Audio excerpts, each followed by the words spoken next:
1960s का period चल रहा था। रशिया ने अपना सैटेलाइट स्पुतनिक स्पेस में छोड़ दिया था। दुनिया का पहला सैटेलाइट था जो छोड़ा गया था।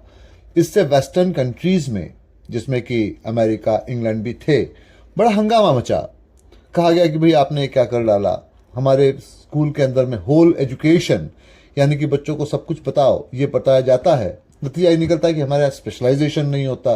वो देखिए स्पेस में कितने आगे बढ़ गए, हम पीछे रह गए। पहला काम तो ये किया गया कि एजुकेशन सिस्टम में चेंज किया गया। जो होल एजुकेशन था, मतलब कि बच्चों को हर तरह की चीज़ें सिखाई जाए, वो छोड़कर स्पेशलाइजेशन उनको करवाया जाने लगा। मैथमेटिक्स, साइंस, ऐसे सब्जेक्ट्स। खैर ये तो हो गई एजुकेशन की बात। दूसरी बात आई इंटेलिजेंस यानी कि मालूमात, इंफॉर्मेशन निकालना। इनकी एक मीटिंग हुई बड़े ऑफिसर्स की, वेस्टर्न कंट्रीज के, जिसमें इंग्लैंड और यूएस भी थे। और कहा गया कि भाई वहां इतना सारा कुछ कर लिया रशिया ने और हमको पता भी नहीं चला। तो उस पर किसी ने कहा कि साहब वहां पर तो आयरन कर्टन यानी कि लोहे का पर्दा होता है, कम्युनिस्ट देश है, वहां क्या चलता है हमें कैसे पता चलेगा। उसकी बात आप छोड़ दीजिए, रशिया के जो एलाइज भी है, जो उसकी मदद करने वाले जो देश हैं बाकी के, जिसमें कि पोलैंड, रोमानिया वगैरह हैं, तो ये भी क्या करते हैं हमको पता नहीं चलता है। और हमारे यहाँ तो डेमोक्रेसी है, सारी बातें पेपर्स के अंदर में आ जाती है। खैर उन्होंने कहा कि इसका कोई हल ढूंढ के निकालिए। और इसके करीब 1 महीने के बाद ही ब्रिटेन के यानी कि इंग्लैंड के होम मिनिस्टर के कैबिन में, जहां पे कि कॉन्फिडेंशियल मीटिंग्स हुआ करती, वहां पर उनके सीक्रेट सर्विस के एक बड़े ऑफिसर बैठे हुए थे। वो उनको समझा रहे थे। उन्होंने कहा कि देखिए मिनिस्टर साहब, आपसे मुझे कुछ आधे घंटे का वक्त मिला है, इसमें से तकरीबन 10 मिनट का वक्त मैं आपको इसका बेस समझाने में बिताऊंगा। उन्होंने कहा देखिए, शिकार करने के 2 तरीके होते हैं, क्योंकि 2 अलग तरह के जानवर भी होते हैं। एक होता है एशियन टाइगर यानी कि एशिया में पाया जाने वाला शेर। इसका शिकार कुछ यूं करते हैं वहां के लोग ट्रेडिशनल तरीके से कि भाई एक बड़ी सी ऐसी टावर या मचान जैसी बना दी जाती है, उस पर शिकारी गन लेके बैठ जाता है। नीचे में एक खूंटे से एक बकरी या बकरे को बांध दिया जाता है। शेर आता है, उसको देखता है, उस पर अटैक करता है और फिर वो उसको मार देता है शिकारी ऊपर से। इतना सीधा सीधा भी नहीं होता, शेर भी थोड़ा चालाक होता है। कई बार तो ऐसे भी होता है कि शेर वहां घूमता रहता है, देखता है कि ऊपर कोई हलचल हो रही है। सारी बातें इस पर डिपेंड करती है कि शिकारी हलचल न करे, खामोशी से निशाना लगाए रखे। और उसके बाद में फिर वो शेर को मार दिया जाता है। कभी कभी शेर भाग भी जाता है, कभी कभी यूं भी होता है कि शायद वो बकरे को या बकरी को मार दे और गायब भी हो जाए और पकड़ में भी ना आए, ऐसे भी हो सकता है। कभी जख्मी भी हो सकता है, लेकिन पॉसिबिलिटी इस बात की ज्यादा होती है कि उसको मार दिया जाएगा, शेर को गोली लग सकती है। उन्होंने कहा इसके ठीक अलग जो साउथ अमेरिका में ब्लैक पैंथर पाया जाता है, शेर के इतना ताकतवर नहीं होता लेकिन चालाक होता है।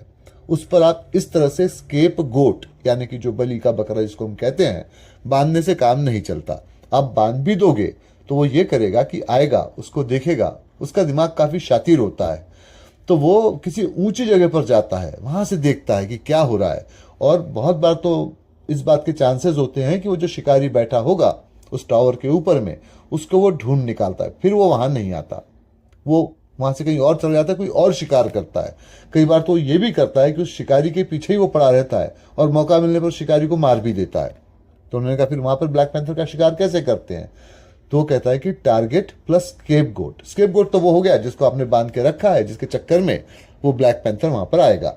लेकिन टारगेट्स तो वहां ये करते हैं कि 3 अलग अलग टारगेट, उसके लिए 3 या 4 टारगेट छोड़े जाते हैं जो अलग अलग जगह मूव करते हैं। अब ये ऊपर से देख रहा होता है तो ये बड़े चक्कर में पड़ जाता है कि भाई इनमें से स्केप गोट कौन सा है, तो शिकारी कहाँ हो सकता है। जाहिर सी बात है, अगर एक स्केप गोट होगा तो शिकारी को आसानी से ढूंढ लेगा, शिकारी वहां से दूर रहेगा नहीं। लेकिन 3 टारगेट अगर घूम रहे हों तो शिकारी को कैसे ढूंढेगा, वो कहाँ बैठा उसको कैसे पता चलेगा, वो कंफ्यूज हो जाता है। और फिर ऐसे में यों किया जाता है कि 2 टारगेट्स को गायब कर दिया जाता है। अब वो भूखा भी हो जाता है, थक भी जाता है और उसको रात में शिकार तो करना ही है। अब 2 टारगेट गायब हो गए, एक ही बच गया, तो फिर वो उसकी तरफ बढ़ता है, उस पर अटैक करने की कोशिश करता है। और यही वो जगह होती है कि जहां पर शिकारी उसको मार सकता है। तो हमको ये टेक्निक का यूज करना है। तब उन्होंने कहा कि भाई ये तुमने मुझे लंबी चौड़ी ये सारी बातें समझा के बताई, पर यह नहीं बताया कि इसका इस्तेमाल क्या किया जाए। तो उन्होंने कहा देखिए साहब, अब आप जानते हैं कि वर्ल्ड वॉर टू जब खत्म हुआ था तो जर्मनी के तो दो हिस्से हो गए थे। ईस्ट से रशिया आया था, उसने कंट्रोल कर लिया था। वेस्ट से हम लोग गए थे, इंग्लैंड और यूएस वगैरह, और उन्होंने उसको कंट्रोल कर लिया था। हम लोग का लड़ाई में काफ़ी पैसा खर्च हुआ था, तो हमको पैसे निकालने की ज़रूरत थी, और इसलिए हमने जर्मनी को अपने कंट्रोल में रखा था। अब हमारे यहाँ कैपिटलिज्म कि लोग जितना भी काम करना चाहे करे, जितनी भी कमाई करना चाहे करे, और हमको टैक्स दें, तो हमको टैक्स आसानी से मिलने लगा। इस जर्मनी में था कम्युनिज्म, यानी कि सारी चीज़ें गवर्नमेंट के कंट्रोल में, लोग उतना अच्छा काम नहीं करते थे तो उतना टैक्स भी नहीं आता था, उनको उतने ज़्यादा पैसे नहीं मिले। पर नतीजा उसका ये भी एक निकला कि वेस्ट जर्मनी के लोग प्रोग्रेस करते चले गए, अमीर होते चले गए। ईस्ट जर्मनी के उस तरह से प्रोग्रेस नहीं कर पाए, तो ईस्ट वाले निकलकर वेस्ट में आने लगे, और तब बना दी गई बर्लिन की दीवार, यानी कि जर्मनी को आधा आधा कर दिया गया। ईस्ट से कोई भी निकलकर वेस्ट में ना आए। भी कैसे आए? अगर सारे के सारे वेस्ट में चले जाएंगे तो इसमें रहेगा कौन? जब कोई रहेगा नहीं तो काम नहीं करेगा, काम नहीं करेगा तो टैक्स नहीं देंगे, और टैक्स नहीं देंगे तो खर्च कैसे वसूल होगा लड़ाई का? तो ये कर दिया गया था। वहां तक तो फिर भी ठीक था, लेकिन इसके बाद शुरुआत हुई कोल्ड वार की। खुलेआम लड़ाई नहीं हुई, लेकिन एक दूसरे को नुकसान पहुंचाने की कोशिश होती रही। उन्होंने कहा कि जैसे आप जानते हैं, रशिया के फेवर में Hungary, Romania, Poland, Bulgaria, Czechoslovakia, ये सारे देश हुआ करते थे। सारे के सारे कम्युनिस्ट थे, वही जिसमें कि सारी कंट्रोल गवर्नमेंट के हाथ में होती है। हमारा जो ग्रुप है उसमें था यूएस, इंग्लैंड, फ्रांस, इटली, पुर्तगाल। हमारे यहाँ पर इस तरह से चलता था। जर्मनी के बारे में तो आप जानते ही हैं, उसके दो हिस्से हो गए। अब यहाँ पर यह होता था कि दोनों तरफ के लोग एक दूसरे को नुकसान पहुंचाने की कोशिश करते। कैसे? तो एक के यहाँ क्या चल रहा है, दूसरा उसको जासूसी करके मालूम कर लेता, और फिर इस तरह से पता लगाया जाता। कई बार ऐसा भी होता कि हम उनके पॉलिटिशियंस को तोड़कर अपने यहाँ ले आते, हमारे पॉलिटिशियंस को तोड़कर वो अपने यहाँ ले आते, और सारी बातें पूछताछ करने की कोशिश करते। ये काफी अरसे से चलता चला आ रहा था। लेकिन अब ये जो बैटल ग्राउंड है जर्मनी में हो गया है। वेस्ट जर्मनी में हमारा जो ग्रुप है वो एक्टिव रहता है, ईस्ट जर्मनी में उनका ग्रुप एक्टिव रहता है। लेकिन देखिए साहब, हमारा ग्रुप एक्टिव होने के बावजूद भी हमको अब तक के ये नहीं पता चल पाया कि उन्होंने स्पुतनिक, उस जो सैटेलाइट था, उसको छोड़ा था। तो इसका मतलब है कि हमारे पास में इंटेलिजेंस की कमी है, हमारे पास में इंफॉर्मेशन नहीं मिलती है, और उनको मिल जाती है। तो अब प्लान ये किया गया है एक तरह से कि उनके रिंग को एक्सपोज करना है। अब एक्सपोज कैसे होगा? ऐसे तो नहीं होगा। तो मैंने अभी जो आपको बताया, ये स्केप गोट वाला फॉर्मूला, इसी से होगा कि हमारे 3 लोग वहां जाएंगे, एक्टिव रहेंगे। जाहिर सी बात है, इस जर्मनी में जब जाएंगे तो उन पर नजर भी रहेगी उनकी। ये तीनों अलग अलग जगह पर एक्टिव रहेंगे, और उसके बाद में फिर इनको, उनके रिंग को पकड़ लिया जाएगा जब वो इनको ट्रेस करने की कोशिश करते रहेंगे। तो मिनिस्टर साहब ने कहा, पर अभी अभी आपने कहा था कि वहां से 2 टारगेट हटा लिए जाते हैं, 1 टारगेट रह जाता है। जो टारगेट रह जाता है वो ये स्केप गोट होता है, तो फंस भी जाएगा और पकड़ा भी जाएगा। तो उन्होंने कहा, देखिए 2-3 बातों का ख्याल रखिए। पहली बात तो ये कि जो टारगेट हम भेजेंगे वो बड़ी कम एज के रहेंगे, एंट्री लेवल के रहेंगे, उनको पता भी नहीं रहेगा कि हमारे ऑर्गेनाइजेशन में क्या चलता है, तो उससे तो वो प्रॉब्लम आएगी नहीं। पकड़े भी जाएंगे, छोटी मोटी मालूमात रहेगी, इंफॉर्मेशन रहेगी, उनको वो दे देंगे, छोटी मोटी सजा होगी, उनको छोड़ दिया जाएगा। दूसरी बात ये कि हम टारगेट्स को पहले ही कह देंगे कि जब भी तुमको इस बात का खतरा लगे कि तुम्हारे बारे में पता चल गया है या तुम पर शिकंजा कसने जा रहा है, तुम वहां से निकल कर आ जाना, तो इससे वो प्रॉब्लम भी नहीं रहेगी। और फिर तीसरी बात ये भी एक है कि देखिए साहब, अगर हम बड़े बड़े काम करना चाहते हैं तो छोटी मोटी कुर्बानियां तो देनी पड़ती है। सभी देते हैं, रशियंस भी देते हैं, बल्कि वो तो यहां तक के करते हैं कि उनके जो ट्रेंड जासूस वगैरह होते हैं उनको काफी कम एज से हमारे यहाँ भेजते हैं, स्कूल लेवल से, यहीं पढ़ लिख के वो बड़े होते हैं। अब हमारी ओपन इकोनॉमी है, कोई भी आ सकता है। फिर धीरे धीरे करके यहाँ जब एक्सपर्ट हो जाते हैं तो फिर उनके लिए जासूसी करने लगते हैं। हमने अब तक का ऐसा कुछ नहीं किया है, लेकिन हमको ये स्टेप लेना जरूरी है। अब होम मिनिस्टर साहब अपनी असली बात पर आए। उन्होंने कहा कि भाई साहब, आप ये कह रहे हैं कि आप ये करना चाहते हैं, मैं इसके लिए परमिशन दे दूं, लेकिन क्या आप ये जानते हैं कि वेस्टर्न कंट्रीज में, जिसमें कि इंग्लैंड और यूएस दोनों ही आते हैं, पॉलिसी ये है कि नो पर्सन लेफ्ट बिहाइंड। अगर हमारा कोई सिपाही भी दुश्मन के देश में जख्मी होकर पड़ा होता है, हम छोड़कर नहीं आते, उसको निकाल कर वहां से लाते हैं। यहाँ तो जासूसों की बात है, आप रेशो देख लीजिए, हमारे जासूस कभी बाहर पकड़े नहीं गए, हमने बराबर निगोशिएशन से या ऐसे वैसे करके उनको मंगवा लिया है।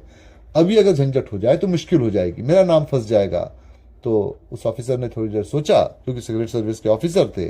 उन्होंने कहा कि ठीक है साहब, ये कीजिए कि मैंने आपसे डिस्कशन ये कर लिया है, क्योंकि आपको ये सब बातें बतानी ज़रूरी थी, लेकिन इसके आगे मैं आपको कुछ भी नहीं बताऊंगा। मैं आपको ये भी नहीं बताऊंगा कि मैं कौन से टारगेट भेज रहा हूं वहां पर, तो आपको उसका पता नहीं रहेगा। और कौन सा ऑफिसर वहां जाएगा उन टारगेट के आड़ में छुपकर अपना काम करने के लिए, वो भी मैं आपको नहीं बताऊंगा। तो जो शिकारी है और जो टारगेट्स है, उनका पता आपको नहीं रहेगा। और अगर कुछ मिशन फेल हो जाता है, कोई पकड़ा भी जाता है, तो आप डिनाई कर दीजिएगा, आप कहिएगा कि हमको पता ही नहीं था। हम यहाँ के फाइलों में हेरफेर कर देंगे, किसने इस काम को किया उसकी कोई खबर नहीं लगेगी, मामला खत्म हो जाएगा। तो उन्होंने कहा कि जो टारगेट फंस गया उसका क्या होगा? तो उसने कहा कि मैंने अभी आपसे कहा है कि उसको ज़्यादा पता नहीं होगा, इन्फॉर्मेशन वो दे देगा, उसको छोटी मोटी सज़ा हो जाएगी, छोड़ दिया जाएगा। जब वापस यहाँ आ जाएगा हम उसको कंपेंसेट कर देंगे, बहुत सारा पैसा वैसा दे देंगे, जो भी उसका नुकसान हुआ उसकी भरपाई कर देंगे, इस तरह से। तो खैर मिनिस्टर साहब ने कहा कि देखिए साहब, ये सारी बातें अपनी जगह पे सही है, एक बात मैं आपको साफ बता दूं कि इन चीज़ों से मेरा कोई लेन देन नहीं रहेगा। उन्होंने कहा ठीक है। अब ये ऑफिसर वापस आ गए, अपने काम को वो करते रहे उसी तरह से। अब दरअसल बात ऐसी थी कि ब्रिटिश सीक्रेट सर्विस के उस वक्त के जो हेड थे, उनका नाम था सैमुअल। चाक चौबंद, तेज तर्रार, काफ़ी उनका अच्छा एक्सपीरियंस भी था। लेकिन उनके साथ में गड़बड़ी ये हुई थी कि जैसे भी स्पुतनिक वाला जो चक्कर चला था, तो बताया गया था कि भाई इंग्लैंड और यूएस, इनकी जो सीक्रेट सर्विस है, इनके बीच में कोऑर्डिनेशन होना ज़रूरी है। तो फिर वो वहाँ से उनको सीआईए के साथ काम करने के लिए यूएस भेजा गया था, और उनको तकरीबन 1 महीना और वहाँ रहना था, वो वहाँ नहीं थे। तब तक के यहाँ पर जो भी रिपोर्टिंग होती थी वो होम मिनिस्टर को दी जाती थी, और वो रिपोर्टिंग के चक्कर में ऑफिसर वहाँ पर खैर पहुँचे थे। तो ये मामला तो इस तरह से हो गया। अब यहाँ पर टारगेट्स को चुनने का काम शुरू हुआ। सबसे पहले बारी आई शहरी की। शहरी एक खूबसूरत सी लड़की थी, कम एज की थी, तेज तर्रार थी, एम्बिशियस थी, और इंग्लैंड में दिखावे के लिए छोटी मोटी फिल्मों में ऐसी वो काम कर लिया करती थी। हालांकि उसका एक्टिंग टैलेंट उतना भी अच्छा नहीं था, अगर होता तो इन सीक्रेट सर्विस में काम नहीं करती, वो तो फिल्मों में काम करके पैसे कमा ली थी। सबसे पहले उसको चुना गया, उसको बताया गया कि देखिए इस तरह का मिशन है। ये नहीं बताया गया कि आपको टारगेट तरह से भेजा जा रहा है। उन्होंने कहा कि देखो इस जर्मनी में जाना है। अब जो प्लानिंग बना था उसमें एक बात भी थी, 3 टारगेट चुनने थे, तीनों को एक जगह रखने का फायदा नहीं था। रिंग कैसे ओपन होगा? तीनों अलग अलग जगह रहेंगे, एक दूसरे से डिस्कनेक्टेड रहेंगे, एक्टिव रहेंगे, मूव करते रहेंगे। और उस चक्कर में ये होगा कि जो रशिया का या उसके एलाइज का जो भी रिंग रहेगा, वो उन पर नजर रखने के लिए अपने ज्यादा से ज्यादा लोगों को एक्टिव करेगा, और ये सब पकड़ में आ जाएंगे या पहचान में आ जाएंगे।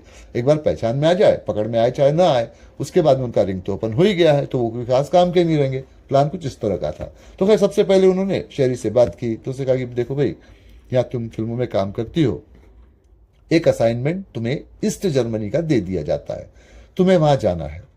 वहां जाकर तुम फिल्मों में ही काम करोगी, छोटी मोटी फिल्मों में काम करोगी। जाहिर सी बात है, शूटिंग के लिए यहाँ जाना पड़ेगा, तुम भी जाती रहोगी।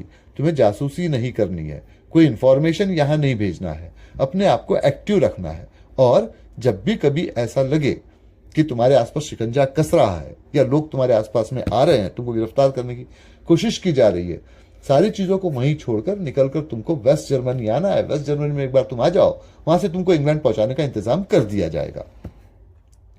तो उस पर शहरी ने पूछा कि और अगर मैं पकड़ में आ जाऊं तो उसने कहा कि देखो, अगर पकड़ में आ जाती हो तो जो कुछ तुमको पता है, क्योंकि अभी तुम एंट्री लेवल पर हो, तुमको ज़्यादा तो इस बारे में पता नहीं है, यहाँ की सिस्टम कैसे काम करती है, सीक्रेट सर्विस की, जो भी तुमको पता है वो सारी बातें वहाँ बता देना, मामला खत्म हो जाएगा, तुमको वहाँ रखा नहीं जाएगा, छोड़ दिया जाएगा छोटी मोटी सजा देके। क्योंकि भाई इंटरनेशनल कानून भी इसी तरह का है, आपने कोई जासूसी नहीं की है तो आपको सजा कैसे मिलेगी?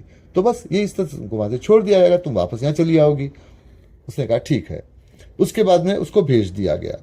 उसके बाद नंबर आया रिबेका का। ये इंग्लैंड की एक यूनिवर्सिटी में कई तरह की लैंग्वेजेस सीख रही थी ऊपर से दिखाने के लिए, लेकिन बेसिकली वो काम करती थी सीक्रेट सर्विस के लिए। उसका भी उसी तरह का रिकॉर्ड था कि बहुत कम उम्र की थी, बड़ी एम्बिशियस थी, खूबसूरत थी, चालाक थी, और यूनिवर्सिटी में रहते हुए वो इस बात का पता लगाने की कोशिश करती थी कि कौन है वहाँ पढ़ने वाले या बाकी के स्टूडेंट्स जो इस तरह से कम्युनिस्ट मूवमेंट में काम करते हैं। तो उसकी वो सारी इंफॉर्मेशन गवर्नमेंट को भेजती, उसको बता दिया गया था ये एंट्री लेवल का काम है, कभी ना कभी तुम्हारे हिस्से में एक बड़ा सा काम आएगा, और जब ये बड़ा सा काम तुम्हारे हिस्से में आएगा और तुम पूरा कर लोगी, तुमको प्रमोशन दिया जाएगा। फिर उसको बुलाया गया, उससे कहा गया कि देखो भाई इस तरह का एक मैटर है, तुम्हें भेजा जा रहा है ईस्ट जर्मनी में, वहां तुम रहोगी, एक्टिव रहोगी, जो काम तुम यहाँ कर रही हो वही काम वहां भी तुम करोगी, तुम्हारी एडमिशन यूनिवर्सिटी में करवा दी जाएगी, वहां तुम जर्मन लैंग्वेज सीखती रहोगी।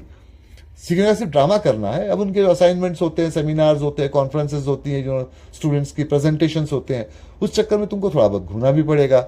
घूम लेना, कोई जासूसी नहीं करनी, कोई इन्फॉर्मेशन हमको नहीं देनी है। और फिर उससे वही बात कही गई जो कि उन्होंने शहरी से कही थी कि भाई अगर कभी ऐसे लगे कि तुम्हारे आसपास शिकंजा कस रहा है, पकड़ा जा रहा है, निकल कर आ जाना है।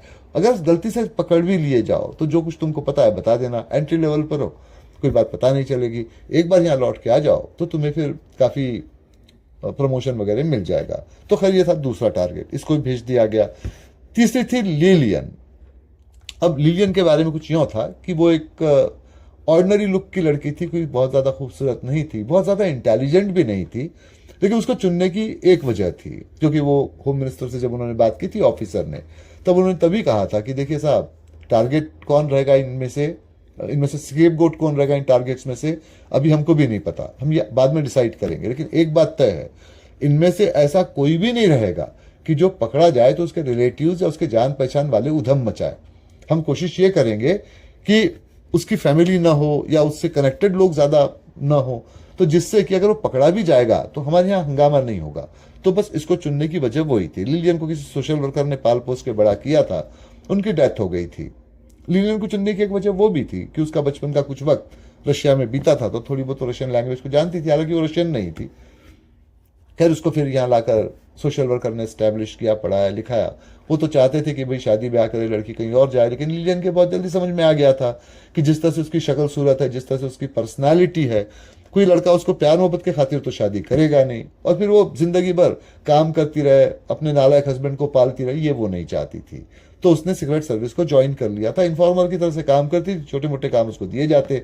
उसको भी यही लालच दिया गया था कि भाई एक दिन तुम्हारे पास में बड़ा काम आएगा, और जब बड़ा काम आ जाएगा तो उसके बाद में ये होगा कि तुमको एक बहुत रिवार्ड, बड़ा इनाम मिलेगा, तुम्हारा प्रमोशन भी हो जाएगा।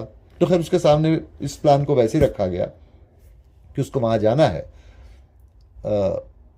इस जर्मनी में। अब यहाँ पर वो एक चर्च में काम किया करती थी सोशल वर्कर की तरह से, क्योंकि उसके पीछे में सोशल वर्किंग का बैकग्राउंड था, उसको सोशल वर्कर ने पाल पोस के बड़ा किया था, तो बैकिंग उसके पीछे में था। तो उससे कहा गया कि यही काम को तुमको वहां करना। ये होता है ना कि जो चर्चेज होते हैं वो एक दूसरे इस तरह के जो काम करने वाले होते हैं, वॉलंटियर्स होते हैं, उनका एक्सचेंज वगैरह करते हैं। तो एक्सचेंज स्कीम है, वहां से कोई यहाँ आएगा, तुमको वहां भेजा जाएगा, वहां तुमको काम करना है। अब चूंकि ये काम जो होता है ये लोगों से कांटेक्ट करने का और रिलीजन के बारे में पब्लिसिटी करने का वगैरह वगैरह इस तरह का ही होता है। तो कई लोगों से तुम्हारा मिलना होगा, मिलाना होगा, अलग अलग जगह तुम्हारा जाना होगा। इस चक्कर में ये होगा कि उनका जो रिंग रहेगा वो तुम पे नजर रखने की कोशिश करेगा। चूंकि तुम जासूसी नहीं करोगी तो तुम्हारे ऊपर कोई इल्जाम भी नहीं लगेगा, कोई मुश्किल नहीं आएगी। जब भी कभी लगेगा कि शिकंजा कस रहा है तुम्हारे ऊपर, तुमको भाग कर आ जाना है, पकड़े जाओ, तो वही अपनी बात बता देनी, मामला खत्म हो जाएगा। खैर उसे भेज दिया गया, वहां जाके वो काम करने लगी।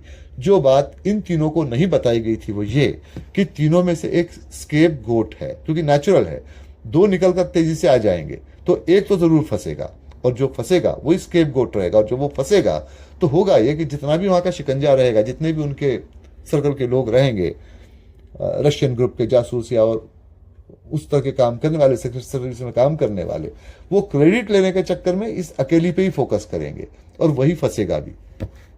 तो खैर अभी तीनों काम करने लगे। इस तरफ में इनकी जब मीटिंग हुई सीक्रेट सर्विस की, तो फिर से एक बार होम मिनिस्टर साहब के पास में वो सारे के सारे लोग पहुंचे कि भाई हमारे चीफ तो यहाँ पर है नहीं, तो हम आपको रिपोर्टिंग करना चाहते हैं। तो वेस्ट जर्मनी में हमारा एक छोटा सा मिशन है जहां पर कि हमारे कोई ऑफिसर को भेजा गया है, उसने जो भी इंफॉर्मेशन निकाली है वो निकाल के रखी है, लेकिन उसको वहां से लाना है। जाहिर सी बात है कि वो जब इतने वक्त से वहां पर था तो उस पर तो लोगों की नजर रही होगी। वो लेकर आएगा, फंस जाएगा, क्योंकि भले ही वेस्ट जर्मनी अभी हमारे कंट्रोल में है, लेकिन रशिया के या उसके जो सपोर्टिंग ग्रुप के लोग हैं वो उनका तो उसमें हाथ है ही, वहां पर उनका प्रेजेंस भी है, तो वो पकड़ लेंगे। इसके पहले हो चुका है ऐसा कि हमारे कई लोगों के पास में जो इन्फॉर्मेशन थी वो यहाँ तक आ ही नहीं पाई, या तो इन्फॉर्मेशन को छोड़ के आना पड़ा या फिर वो पकड़े गए। ठीक है, सजा छोटी मोटी भी उनको छोड़ दिया गया इंटरनेशनल लॉ की वजह से, लेकिन ये रिस्क नहीं लिया जा सकता। तो वहाँ हमारा जो ऑफिसर है वो एक खास जगह पर सारी की सारी चीज़ों को छोड़कर यहाँ पर आ जाएगा। अब जब चूंकि यहाँ पर आ जाएगा, साथ में कुछ भी नहीं लाएगा, तो शक भी नहीं होगा, लेकिन वो कहाँ वो चीज़ों को रख कर आएगा, इन्फॉर्मेशन को, उसका पता उसी को रहेगा। तो यहाँ से हमारा एक ऑफिसर जाएगा और जाने के बाद में वहाँ से वो इन्फॉर्मेशन कलेक्ट करके लाएगा। तो उस पर शक भी नहीं होगा, भी अभी नया नया जा रहा है, लौट के वापस आएगा। ये नहीं बताया गया कि इनको कंफ्यूज करने के लिए 3 टारगेट्स को पहले भेज दिया गया है, जिसपे कि बाकी लोगों का ख्याल रहेगा। अब होम मिनिस्टर तो इस बात को जानते थे कि वो इस तरह का मैटर है, तो उन्होंने इस पर सवाल भी नहीं पूछा। अब पूछा भाई जाएगा कौन, तो उस पर फिर वो नेल्सन खड़े हुए। नेल्सन कर्नल थे, इनकी उम्र तकरीबन 60 साल के आसपास होने वाली आई थी। अब ये रिटायरमेंट होने की तैयारी कर रहे थे। सेकेंड वर्ल्ड वॉर के वक्त में काफी यंग थे, इन्होंने बहुत नाम कमाया, कई बड़े बड़े डिसीजन लिए। एक बार तो ऐसे भी हुआ था कि चर्चिल साहब जो उस वक्त के प्राइम मिनिस्टर थे, वो शायद सो वगैरह रहे थे और एक बड़ा सा डिसीजन इनको लेना था, और ये डिसीजन इन्होंने अपने भरोसे पर लिया था। और फिर बाद में चर्चिल साहब को बता दिया गया, हालांकि चर्चिल साहब थोड़े नाराज भी हुए। उन्होंने कहा कि भाई इतने लोअर लेवल का ऑफिसर और उसको सारे आपने डिसीजन लेने दिए, एक्चुअली होम मिनिस्टर लेता तो ज़्यादा बेटर रहता, मुझे बता दिया जाता तो ठीक रहता। लेकिन किस तरह से उनकी नाराजगी को खत्म कर दिया गया। वैसे भी जीत के साथ में बहुत सारी बातें अच्छी लगती हैं, तो चूंकि इंग्लैंड उस लड़ाई में जीत गया था सेकेंड वर्ल्ड वॉर में, तो ये सारी बातें दब गई थी। थोड़ा सा मुश्किल गई, क्योंकि ऐसा होता है ना कि जब आपका प्राइम मिनिस्टर या जो रूलर होता है वो आपसे नाराज होता है तो आपके लिए मुसीबतें खड़ी कर सकता है। लेकिन फिर 2 बातें एक साथ हुई। पहले तो ये हुआ कि चर्चिल साहब इलेक्शन हार गए, तो उनका जो ग्रुप था वहां से बाहर ही हो गया पावर से। और दूसरा ये हुआ कि एडली चुनकर आ गए, और एडली जो चुनकर आए थे उनको ये समझ में आया कि भले ही हम इस तरह से दरियादली का बर्ताव करते हैं, पर ये ठीक नहीं है। अब इसको आप समझ लीजिए कैसे है। दरियादली के बर्ताव से क्या मतलब है। तो जब जर्मनी के सिपाही वगैरह सारे पकड़े गए थे, जिनका नंबर काफी बड़ा था, और फिर जब मीटिंग हुई तो यूएस के प्रेसिडेंट ये चर्चिल साहब जो प्राइम मिनिस्टर थे इंग्लैंड के, और फिर रशिया के जो डिक्टेटर थे स्टालिन, ये एक जगह पर बैठे। स्टालिन ने अपनी तरफ से कहा था कि जितने भी लोग हैं, कुछ 50,000 के आसपास थे जर्मन्स, इन सबको मार दिया जाए। तो उस पर चर्चिल ने कहा था, जो इंग्लैंड के प्राइम मिनिस्टर थे, कि डिस्गस्टिंग, ये बहुत ही गंदी बात है, छोटी मोटी सजा देंगे, वो तो बेचारे नौकर थे, लड़ाई लड़ रहे थे, बाद में उनको छोड़ दिया जाएगा। और फिर जो यूएस के प्रेसिडेंट थे उन्होंने मजाक ही मजाक में कहा, ऐसे करते हैं 50 को नहीं मारते हैं, 50,000 को नहीं मारते हैं, 40,000 को मार देते हैं। तब चर्चिल ने कहा था कि इस तरह की बकवास में मेरा कोई इंटरेस्ट नहीं, मजाक भी बहुत बुरा है, और उन्हीं के वजह से फिर उनको छोड़ा भी गया था। तो चर्चिल साहब की इस तरह की पॉलिसी हुआ करती थी, वो अपने ढंग से उस चीज को किया करते। लेकिन इलेक्शन वो हार गए थे क्योंकि इकोनॉमिक कंडीशन खराब हो गई, इंग्लैंड की पब्लिक ने उनको वोट नहीं किया। अब चुनकर आ गए थे एडली। एडली का सोचना यह था कि ऊपरी तौर पे दुश्मनी न की जाए, जो चर्चिल साहब करते थे कि नहीं करना चाहिए, वो तो ठीक है। चर्चिल साहब की गलती भी थी, अगर पहले ठीक करते तो सेकेंड वर्ल्ड वॉर होता ही नहीं। खैर वो लंबी स्टोरी है, उसको बाद में फिर बताया जाएगा। तो अगर वो थोड़ा सा चौकन्ने रहते तो सेकेंड वर्ल्ड वॉर तो होता ही नहीं, जर्मनी को पहले ही रोक देते। लेकिन बाद में आप डायरेक्ट उसमें इन्वॉल्व हो गए। तो एडली साहब की वो उस तरह की पॉलिसी नहीं थी।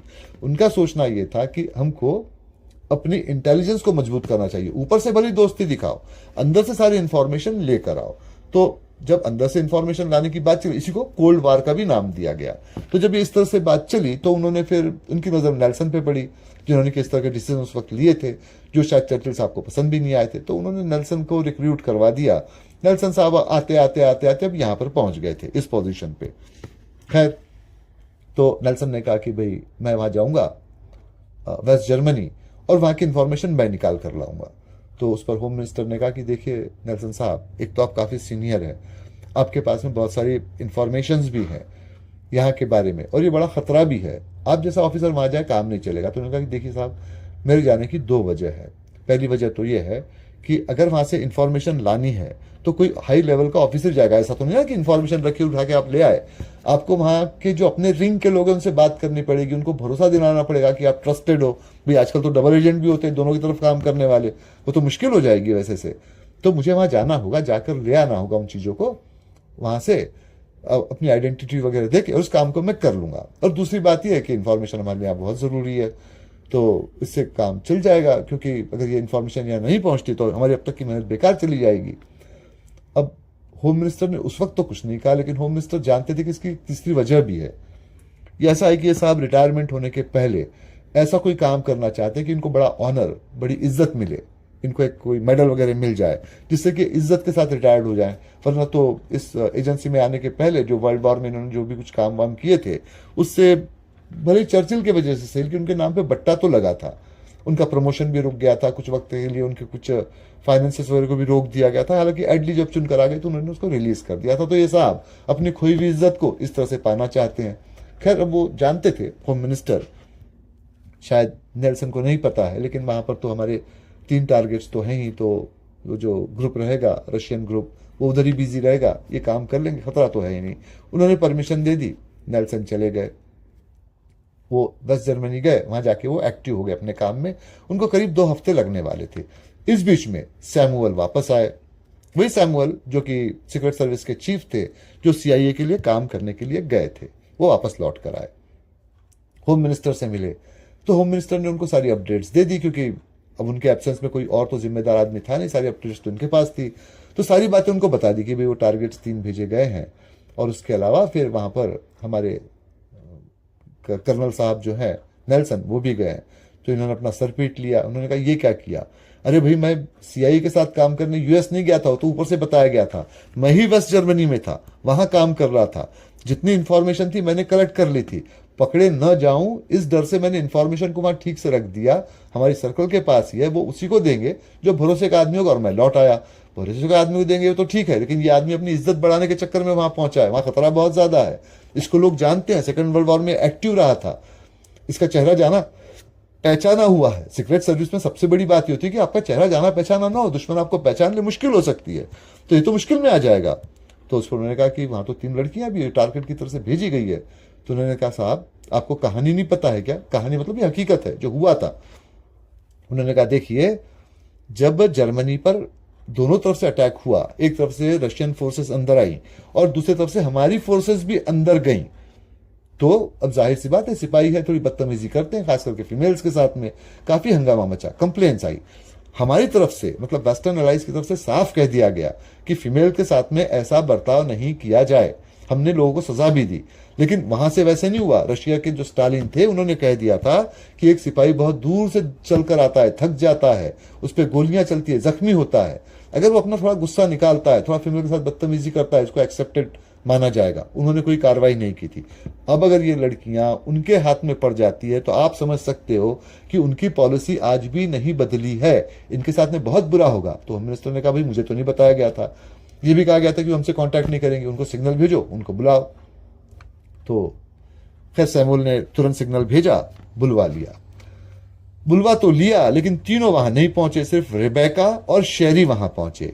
लिलियन का कहीं पता नहीं चला, और उसके साथ साथ कर्नल नेल्सन का पता नहीं चला। बहुत जल्दी खबर आ गई इनको गिरफ्तार कर लिया गया है, उसी रशियन फोर्सेस के थ्रू इनको पकड़कर रशिया ले जाया गया है, इन पे मुकदमा चल रहा है। लिलियन के साथ क्या हुआ इसका पता तो नहीं चला, लेकिन नेल्सन के साथ क्या हुआ इसका पता चल गया। नेल्सन पे एक मुकदमा चला, उनको जिम्मेदार माना गया। जो भी इंफॉर्मेशन उनके पास थी, जो कि बहुत ज्यादा नहीं थी, वो निकाल ली गई, क्योंकि वो मिलिट्री से आए हुए थे यहाँ पर, तो उनको अंदर की बातें तो बहुत सारी नहीं पता थी, मिशन के बारे में पता था। तो खैर वो जो इंफॉर्मेशन इन्होंने कलेक्ट करके रखी होगी अब तक के सैमुअल ने, वो तो खैर रशियंस के हाथ लग गई, उसका उतना अफसोस नहीं था। लेकिन मुश्किल ये थी कि 2 लोग वहां पकड़े गए थे, उसमें से फिर नेल्सन को उन पे मुकदमा चढ़ा के उनको साइबेरिया भेज दिया गया। साइबेरिया रशिया का वो पार्ट है जहां बहुत ठंड पड़ती है, एक तरह का कॉन्सेंट्रेशन कैंप है जहां आपको भेज दिया जाता है, वहां से आप कभी जिंदा वापस नहीं आते। आज तक कोई जिंदा वापस नहीं आया, बड़ी मेहनत मशक्कत करनी होती है, काफी ठंडी होती है, आदमी बड़ी बुरी मौत मरता है। तो इस पर होम मिनिस्टर को बड़ा अफसोस हुआ, उन्होंने कहा कि ये सारा मामला हुआ और हमारी लड़की वहां फंस गई, कल को ये बात खबरों में आएगी, मीडिया में आएगी, हमारी बड़ी बदनामी होगी। लेकिन इसमें कोई अंदर का आदमी जरूर रहा होगा, पता लगाओ ये कौन है। भाई ये 2 लड़कियां रिबेका और शेरी वहां से बचकर आ गए, तीसरी वाली को इसकी खबर नहीं लगी, वो पकड़ी गई, ये कोइंसिडेंट तो नहीं हो सकता। तो मैं ऑर्डर इशू करता हूं, इनके खिलाफ में इंक्वायरी इनिशिएट होगी, इनको पकड़कर अरेस्ट में रखा जाएगा, प्रिजन में रखा जाएगा, और हर रोज इनसे पूछताछ होगी। अब वही होने लगा, वो तो बच के रिबेका और वहां शेरी आ गए थे। होना तो ये चाहिए कि उनको प्राइज मिलता, प्राइज क्या मिलता, उनके ऊपर में तरह तरह की परेशानियां आने लगी। ऐसे में एक बड़ा सा लेटर आके मिला होम मिनिस्टर को, लेटर भेजा था लिलियन ने। लिलियन ने कहा कि लेटर में आपको सिर्फ और सिर्फ इसलिए लिख रही हूं कि रिबेका और शेरी के साथ में कोई बात बुरी न हो, क्योंकि इसमें उनकी कोई गलती नहीं है, उनको इस बारे में कुछ पता नहीं था। तो इसको पूरा आप पढ़ लीजिए, इसके बाद में आपको समझ में आएगा कि ये सब क्यों और कैसे हुआ है। तो उसने कहा कि देखिए साहब, सेकेंड वर्ल्ड वॉर में रशिया का एक कबीला था लियोन कोजैक, जो कि वहां के डिक्टेटर स्टालिन से परेशान था। जब लड़ाई हुई तो उसने सोचा कि स्टालिन की मदद करने से कोई फायदा नहीं, उन्होंने जर्मनी की मदद की। सोचा कि स्टालिन को उखाड़ के फेंकेंगे, हुआ नहीं, जर्मनी लड़ाई हारने लगा। अब अगर ये पकड़ में आ जाते रशिया के हाथ में तो बहुत बुरा होता। तो इन्होंने सरेंडर किया इंग्लैंड के सामने में, और ये सोचकर कि इंग्लैंड में छोटी मोटी सजा हो जाएगी, छोड़ दिया जाएगा, या ये भी होगा कि इंग्लैंड की आर्मी उनको अपने साथ में मिला लेगी और फिर ये मिलकर जर्मनी का मुकाबला कर लेंगे। लेकिन वैसा नहीं हुआ। उस वक्त में इनको एक बड़े ऑफिसर ने सजा दिलवा दी। अगर ये बात चर्चिल तक पहुंचती तो शायद चर्चिल उनको माफी दिलवा देते, अपने साथ मिलवा के काम भी करवा देते, लेकिन वैसा नहीं हुआ। वो जो ऑफिसर थे वो नेल्सन थे, और नेल्सन ने डिसीजन लिया था कि भाई इस वक्त तो हमारा रशिया दोस्त है और लियोन कोजाक उसके दुश्मन है, अगर हम उनको अपने साथ मिलाते हैं तो रशिया से हमारी दुश्मनी हो जाएगी, भाई दुश्मनी क्यों मोल ली जाए। तो उन्होंने सारे के सारे लियोन कोजाक को रशिया के स्टालिन के हवाले कर दिया। उनको बहुत बुरी तरह से मारा गया, उसमें मेरे माँ बाप भी थे, और मैं सब मुश्किल से 4 साल की थी। तो मुझे रशिया की ठंडी सड़कों पर मरने के लिए छोड़ दिया गया, ये सोचकर कि भैया ऐसे क्या कर लेगी। भला हुआ कि मैं सोशल वर्कर के हाथ लग गई, जिन्होंने मुझे वहां से बचाया, लाया, इंग्लैंड में रखा। तब से मैं अपने माँ बाप का बदला लेना चाहती थी। मौका मुझे मिल गया और मुझे पता चल गया कि सब नेल्सन के वजह से ही हुआ है। जैसे ही मिशन मेरे हाथ में आया, मुझे इस बात का पता चल गया कि मिशन तो ऊपर का कोवर्ट मिशन है और नेल्सन वहां पर जा रहा है। जाते से ही मैंने रशियन से यह समझौता किया कि भाई मैं आपको इन्फॉर्मेशन दूंगी, नेल्सन आपको मिलेगा, इन्फॉर्मेशन आपको मिल जाएगी, बदले में मुझे आपको लियोन कोजैक कम्युनिटी में ले जाके छोड़ना है, क्योंकि मैं वहीं पैदा हुई, वहीं मैं बड़ी हुई थी 4 साल तक के, और मैं वापस उनके साथ मिलकर काम करना चाहती हूँ। यह समझौता कर लिया गया। तो नेल्सन को पकड़ लिया गया और अब मैं यहाँ से लियोन कोजैक के साथ में मिलकर काम कर रही हूँ। तो जब होम मिनिस्टर ने सारा लेटर देखा तो उन्होंने उनको बुलवाया, सैमुअल को, कि सैमुअल देखो इस तरह का मैटर है, उसने तो मुझे बताया था कि ब्लैक पैंथर का शिकार इस तरह से करते हैं जिसमें स्केपगोट फंस जाती है, यहाँ तो उल्टा ही हो गया। तो उन्होंने कहा कि एक बात कर्नल भूल गए थे, वो ये कि कभी कभी ऐसे भी होता है कि स्केपगोट को अगर ये पता चल जाता है कि ब्लैक पैंथर का शिकार हो रहा है, तो वो ऐसे चालाकी से शोर मचाती है कि वो जो शिकारी का पता चल जाता है और ब्लैक पैंथर शिकारी को ही मार देता है। और अब के बार में ऐसा ही कुछ हुआ था। तो ये था सारा किस्सा। आपके जो भी सवाल हो यहाँ रख के उनके जवाब आपको देता हूँ।